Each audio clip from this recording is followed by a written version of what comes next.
What's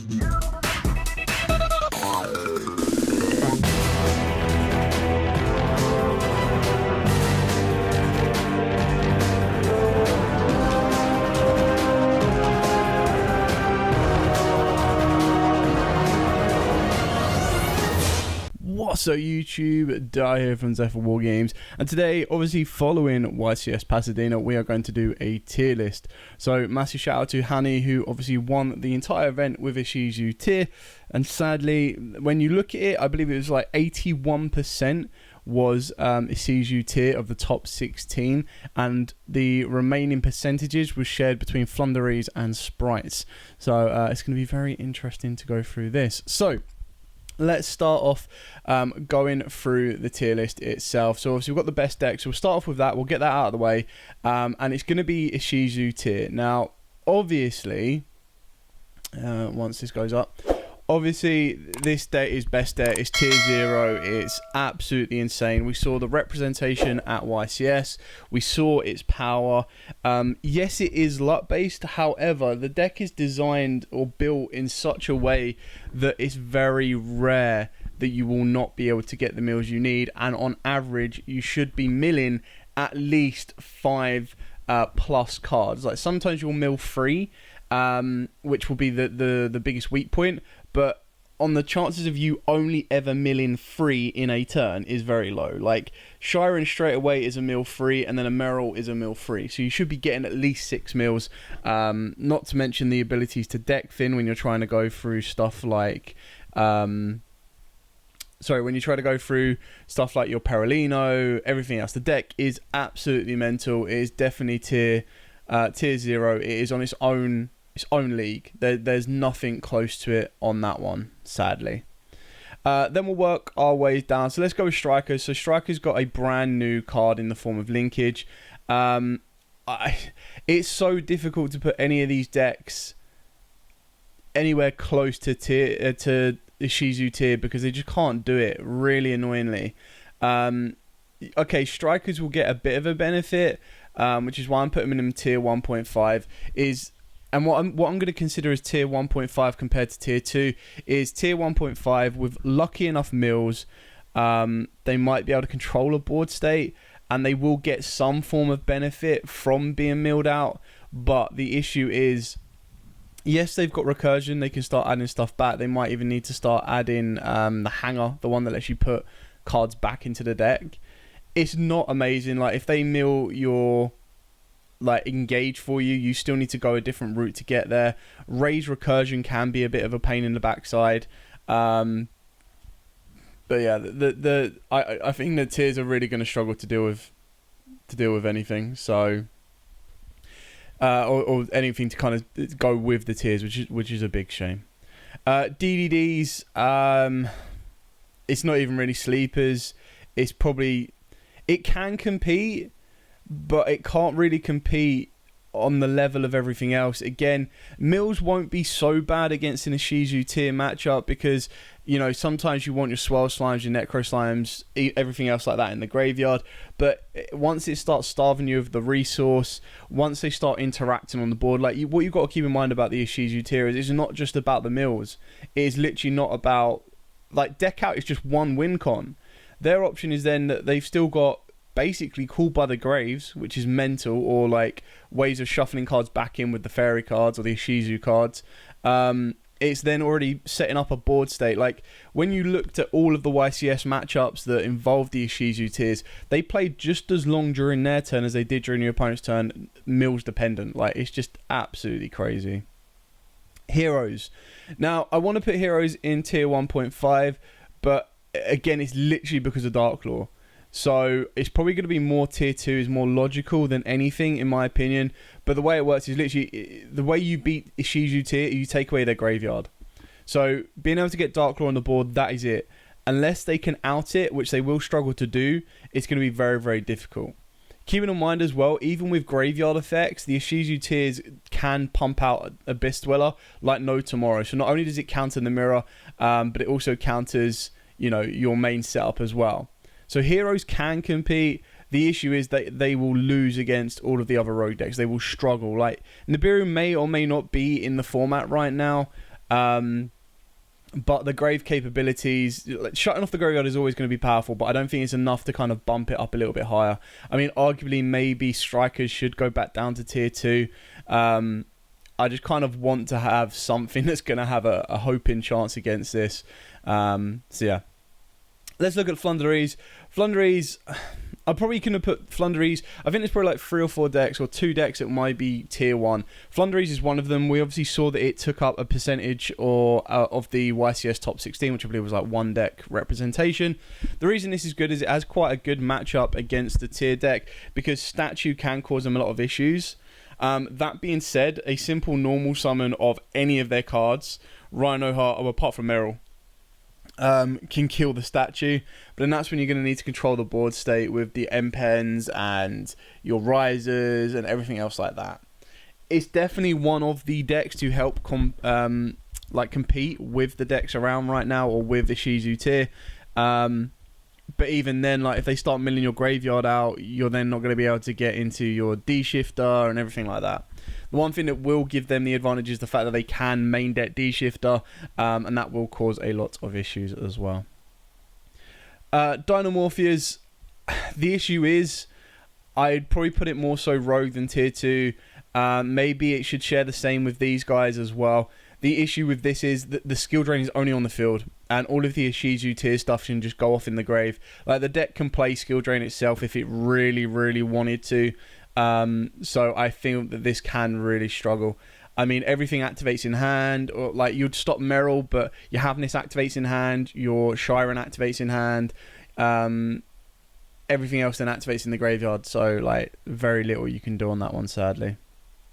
Branded, I'm going to put Branded at 1.5. I think it's stronger than the tier 2 decks. It's more consistent as tier 2 decks. Maybe not just pure Branded, but obviously you've got Branded Bysteals as well. I mean, if you're counting these as a pair, I wouldn't count Bysteals as a pure deck, but Bysteals as an engine is just absolutely ridiculous. The fact that they also operate in Thingy pretty well, in tier, Ishizu tier as well, it's pretty much the 3 most powerful engines or 3 most powerful decks of the entire format all melded into one. But I feel that Branded Bysteel does stand a chance. Like, Mirror Jade banishing stuff's really, really good. Obviously, the Bysteals being able to remove stuff from the graveyard can be very, very powerful. Not to mention that you can lock them under a Ra's Disciple. You can also control them with Branded Beast. But the issue is with Branded Beast, you want to make sure you don't pop their tier cards because they then will trigger. And you don't have easy access to something like an Abyss Dweller. While we're talking about that, we'll also put the Dragon Link one up here. We saw a Dragon Thunder Link deck that I believe got into the top 32 of Pasadena, and it did really, really well. So again, with the Bysteals, it works nicely. The difference between that and the Branded one is the Dragon Link one actually has a very good open matchup because it doesn't lock itself into fusions. It doesn't instantly lose if, like, not instantly lose on the Branded, but like if you Ash a Branded fusion, they lose quite a big component of their entire deck, which can cause a lot of issues for them. So it's something to kind of keep in mind. Then Sprites is obviously going to go into tier 1. I believe that, you know, Sprint is such a nice addition. The bounce, the double cross as well, stealing your opponent's monsters, again, can remove them from the graveyard, can remove them from the field, whether you're going to attach it as a material or not. It can also play the Bysteals on top of that. So I feel that it definitely has a very, very good matchup. And again, quite like the Flunders, you saw that it got a little bit of representation. So your best chance of beating these Shizu tier matchups are going to be with Flunders and Sprites, unless you are playing a complete anti-meta deck. And if you are playing something along those lines, the issue is that they will struggle against the non-meta deck. So you need to be 100% certain that your decks you're going up against will completely be shut down by them. Let's have a look at one of my favourite decks of the format. It's not the strongest, and that is, of course, Rika Plants. I'm going to put it as tier 1.5, but this is the prime example. This deck will do incredibly well against in the Shizu tier matchup if it gets to go first, because the Tribute Inner's cost, the Con, everything like that is insanely powerful. However, when it is facing down the mills, there are certain cards you don't want to be hitting the graveyard because you do play a couple of one-offs.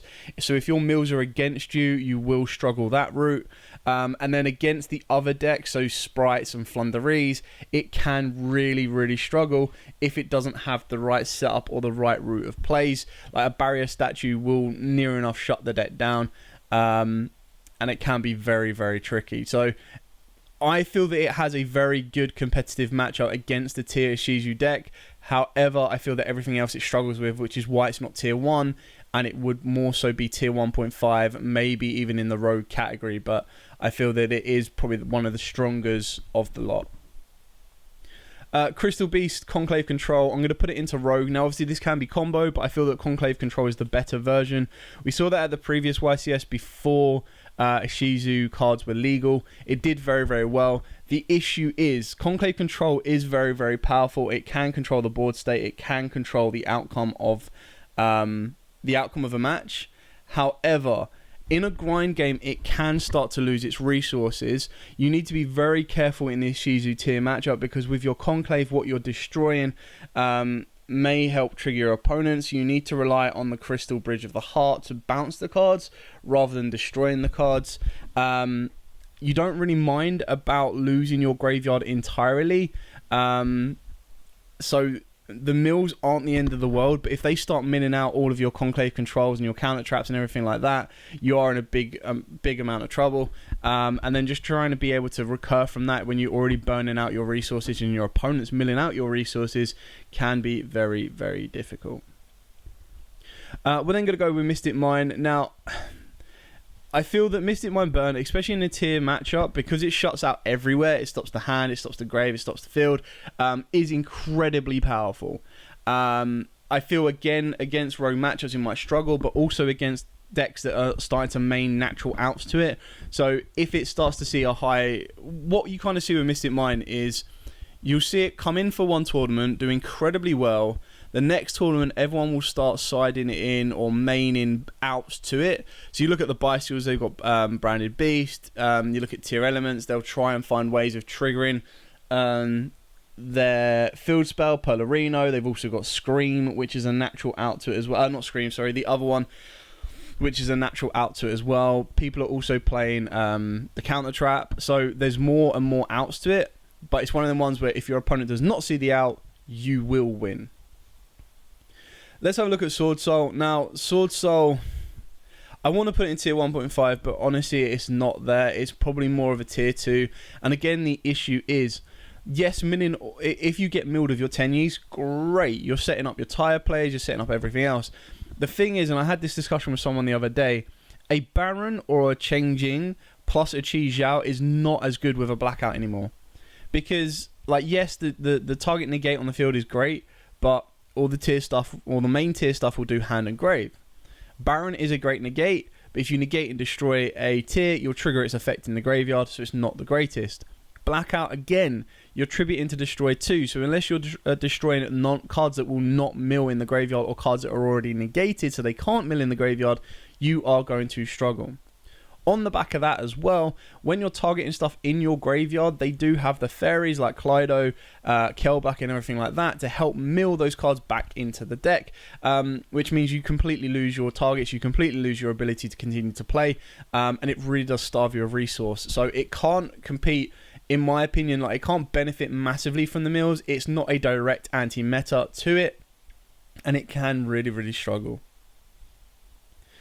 Carrying on, let's go with Scareclaw. Now, I'm going to put Scareclaw in sleepers, and what sleepers really means is more so that they're just not ready yet. Now, Scareclaws do have a very cool OTK route. They do have a lot of power that way. Their going first isn't so great, and when you aren't so great going first and your opponent is milling you out like no tomorrow, it can cause a lot of issues. However, the deck seems to be getting more and more support. We believe we even get more in the Photon Hive, which comes out in Hypernova, which comes out in February next year. So there's definitely a lot more to kind of keep your mind on and keep your eyes open for, as it does just get stronger and stronger. So alongside that, another deck that will definitely be showing itself, and I'm going to put under sleepers now, is the Kashteria, or Kashtut. Kashtira. I'll get there eventually. And the reason that this has been put under sleepers is I have tried it to death the way it currently stands, and unfortunately it just isn't there yet. When we get the new support provides us with a field spell which searches, so it ups your consistently massively. It provides you with a level 4 monster that can be special summoned, level adaptation, and everything. And then it provides you with an XYZ monster which is a Macro Cosmo, which is a direct counter to the Ishizu tiers. So this is definitely a deck that is going to be more prominent in the future as it evolves and gets additional support. And it's definitely going to be an anti-meta deck or a combo deck to be going off against the Ishizu tier matchup come the new year. On top of that as well, the mills aren't exactly the end of the world because some of the cards you can start looping back from the graveyard. Again, it comes down to how much resource you're going to get starved of and everything else.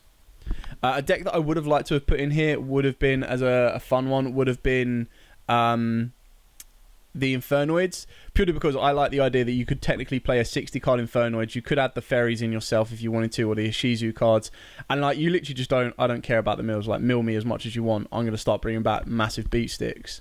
The fact they're inherent summons as well is the more you mill is something that your opponent can't stop. You just go, okay, cool. Main phase, first thing I'm going to do is I'm going to banish these and I'm going to summon this big boss monster. And then their opponent's like, all right, okay, use an effect. And you go, okay, chain mine to call by the to DD Crow your graveyard. So I think it would be a very fun deck. I probably think it would fall under fun than anything else, or rogue, because I think it could have a really good matchup against tiers.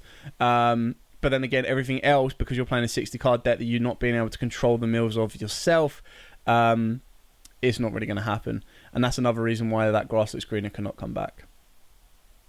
Exo Sisters. Now, I mean, I'm going to put Exo Sisters at 1.5. A lot of you will disagree with that. A lot of you probably put them in tier 2 or rogue. It probably does... The reason I put it up here is I feel that it shares the same kind of level as...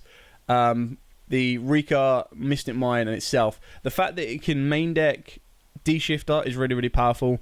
The double banish or up to a quadruple banish can be very, very powerful because it can also banish from the graveyard as well.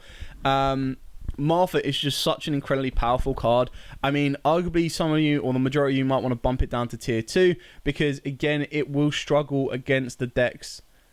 So like Sprites, because they obviously can play D-Shifter as well, they do have a main deck non-auto lose against the Ishizu tiers. So they do have ways of playing going first, which is really important.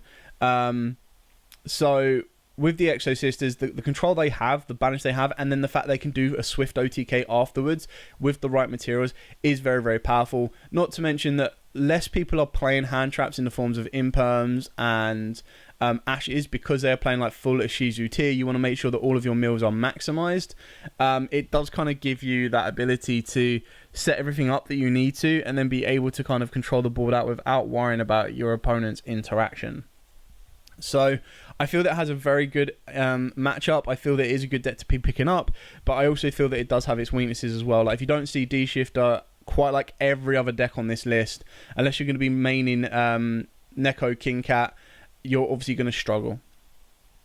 Eldritch, I mean, Eldritch comes and goes. Like, I don't get this. I mean, I kind of want to put it in Rogue, but I also want to put it in Tier because I feel that...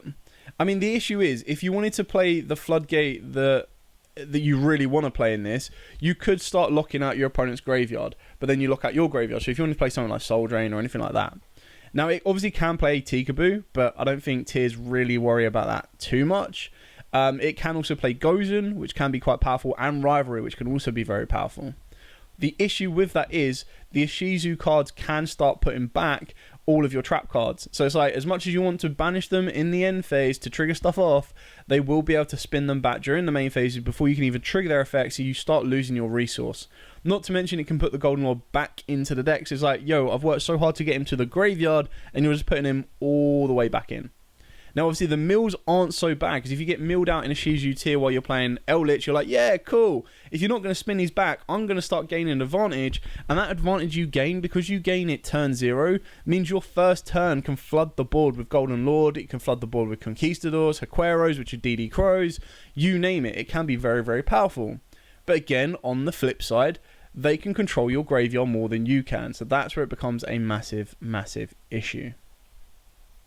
I'm going to put in my Dolces down here because I don't think it's sleepers. I don't think it's going to get better over time. But I do feel that it's a nice little rogue deck, and what I mean by that is with the Vernaseals, they can be very, very powerful. It's another deck that can main D-Shifter and not really worry about it at all. It has an XYZ that can be used multiple times a turn as a non-target shuffle, and by multiple I mean you need to make multiple copies. It's also got Glass Souffle, which can spin back from the graveyard, so it has a quick effect way to interrupt the Yugioh tier plays. I just feel that, again, in other matchups it may struggle. In the wrong Yugioh mills or anything like that, it can also struggle. Not to mention, in an Yugioh matchup, if they start milling monsters into your graveyard, that's when you really will start to struggle. So if you do not open up D-Shifter and they start milling monsters into the graveyard, your Pet Incessor or Put Incessor is completely offline because it needs you to have no monsters in the graveyard. Your Hoot Cake will be online, but then you need to draw the Hoot Cake in order to do it. So it's give or take, which is why I've kind of put it under Rogue. I feel that in the right scenario, in the right matchups, with the right opening hands, it will do incredibly well. But without that, it will struggle. Mathmex, these probably deserve to be in tier 2.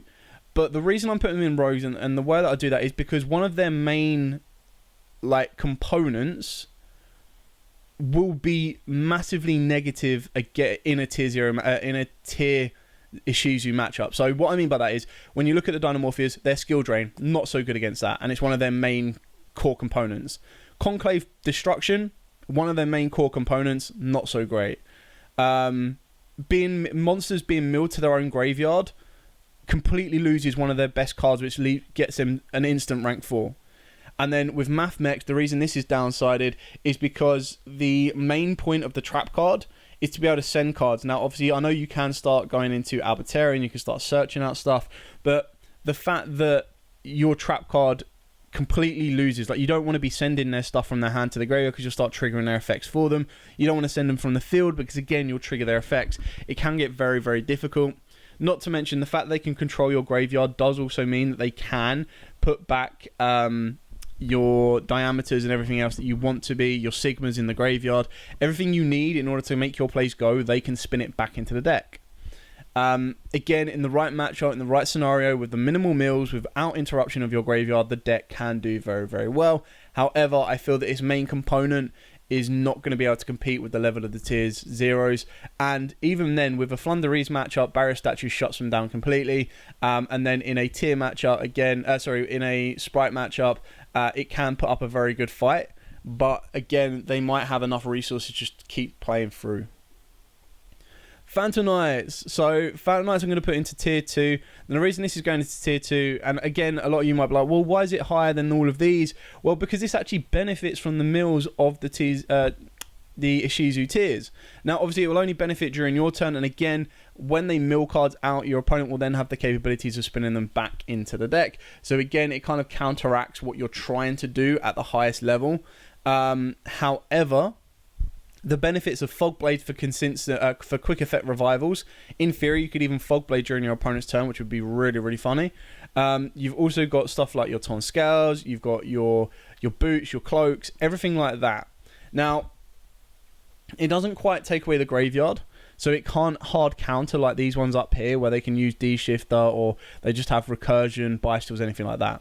That being said, this deck could run Bystils in it as well. It has the capabilities. I don't think DPE is good this format because I think as soon as it hits the graveyard, an Yugioh tier player will just spin it back. Plus the fact you don't really want to be popping any of your opponent's Yugioh cards, again, as we've already discussed. So, I mean, you could arguably put this down into fun, but I do feel that it has a competitive edge in the right scenario. Let's look at Gotties. So, Gotties... Gotties are a little bit of a weird one because they want to banish their stuff through control. They don't really want to be shifted because that will cause issues. However, they can banish your opponent's stuff as well. So I wouldn't say it's sleepers. I would say it's fun. I've seen a couple of people play it this weekend and it did do incredibly well. It could main deck shifter if it wanted to. Not Called by the Grave. Crossout Designator is an insane card tech for it in the deck because you just call one of your own monsters, banish them, and then you can start bringing them back during your turn. They're big Beyonds, so the Gotti of the Beyond, being able to clear the entire board is very, very powerful and very, very disruptive. But the issue is stuff will start triggering in the graveyard. So as long as they're able to trigger stuff in the graveyard, that's when you're going to really start to struggle. And yeah, it just gets more and more difficult as the game kind of progresses. Dinos. I really want to put dinos in sleeper because I just feel that there's something there that like they should be able to do a lot more. Like giving your opponent a token, being able to clear off an entire board in one go, having dinos milled into grave. Like, can you imagine if you open up a UCT and your opponent mills your dinos? If they have no form of interaction, you just banish 2, summon down a UCT, clear their entire board off, and go from there. I believe the issue is it does actually send them to the graveyard, so it will also trigger the Ishizu Tiers, which probably means that dinos go down to fun or ineffective, sadly. Virtual worlds. Again,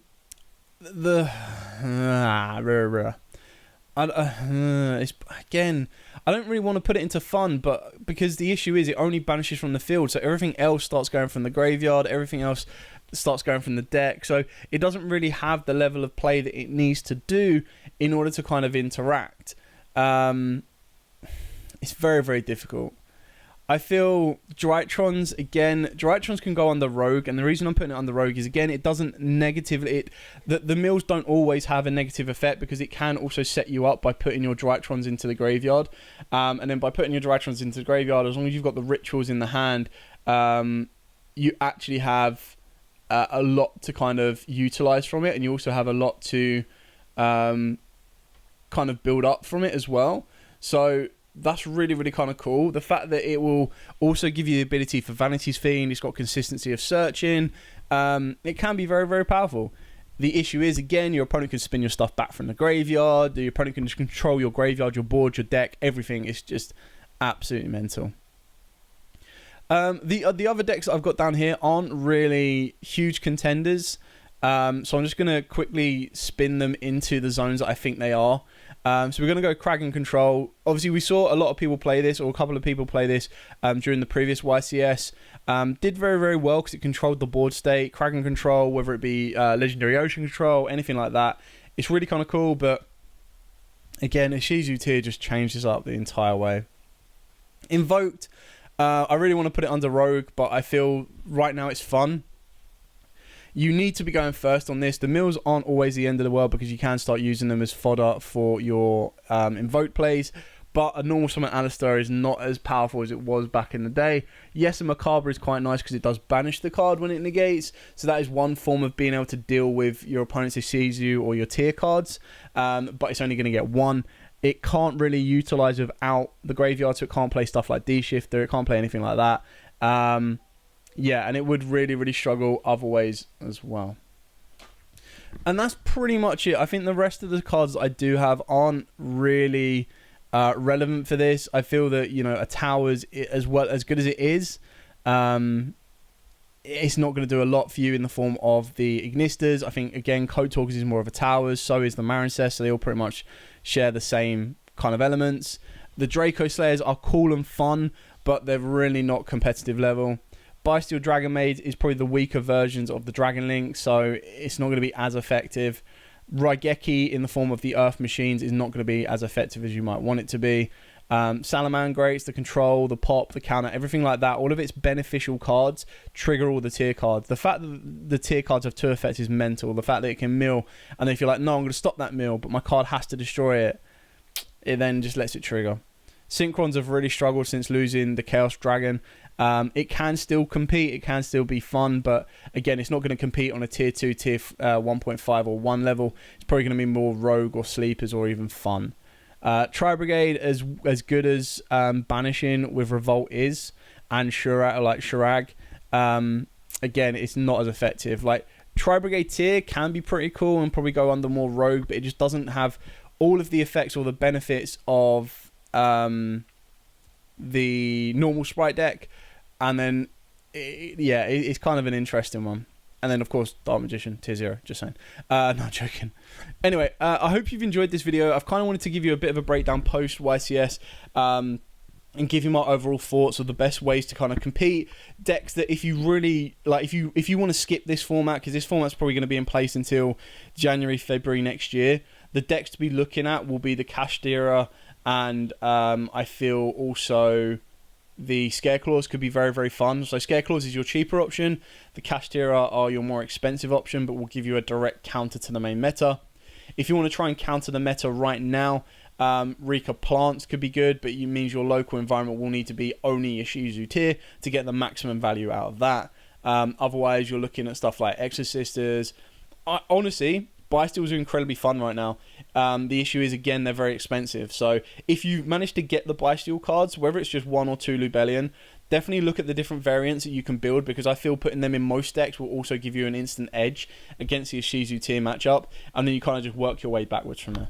Anyway, thank you so much for watching. Don't forget to like, comment, subscribe, share. Till next time, guys, as absolutely always, stay safe, and of course, happy dueling.